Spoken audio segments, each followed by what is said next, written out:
Thank you, Madam Chair.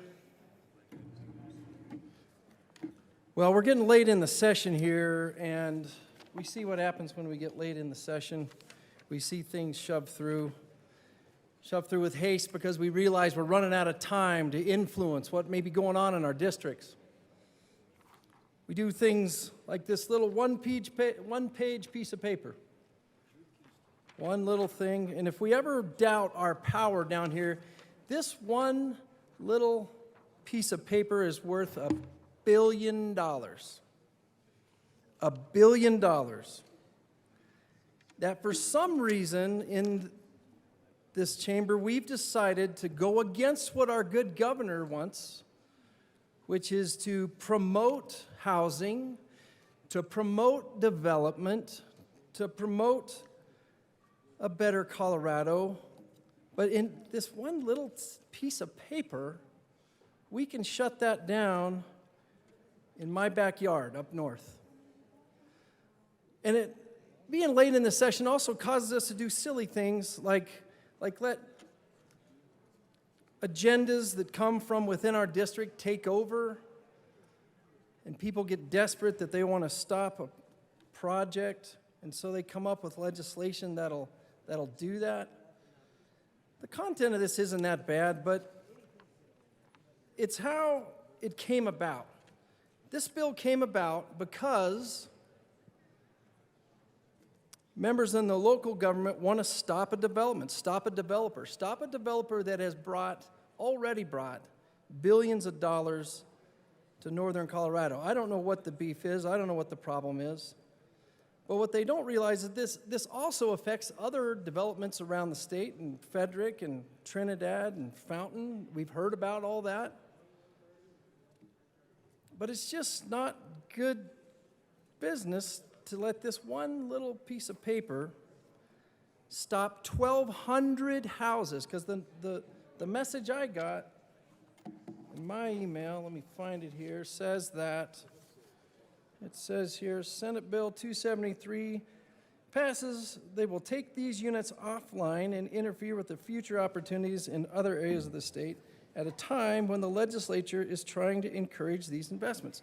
So it doesn't make any sense to me why a bill that, if it gets signed in time, will stop a major development in my part of the world.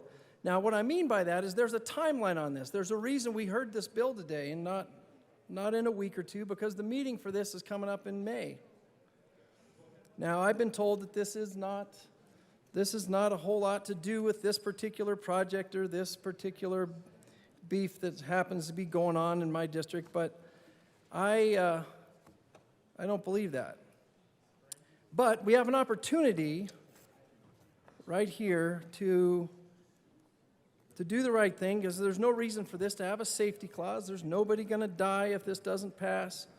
It's going to allow somebody to use a loophole, but let's talk about loopholes. Loopholes are things that people will put millions of dollars of development effort together because they're counting on that loophole. Well, obviously, we should do what we can to close loopholes, but if they exist, we have developers that plan for that, and they invest massive amounts of money because of that. And so, yeah, it's okay to close those loopholes, but let's not target one particular project to do that.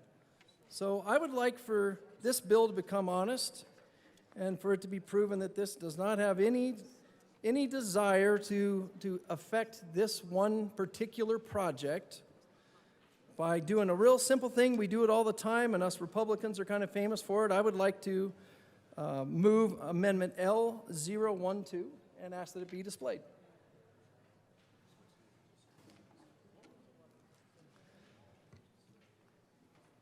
So this is a simple... amendment has been properly moved and displayed. Please proceed, Minority Leader Lynch. Thank you, Madam Chair.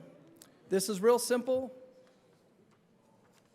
If we're going to rush things at the last minute, we should be willing to put a petition clause. So let's review here and make sure we know what a safety clause, and the safety clause on this says, that the General Assembly hereby finds and determines and declares that this act is necessary for immediate preservation of the public peace, health, and safety. Well, I don't believe that qualifies in this situation. And if there really is a lot of angst about this, this petition clause will allow us the time to make sure that that's not the case, and this particular development will have its time that it needs to go forward. And so I would urge a yes vote on Amendment L012.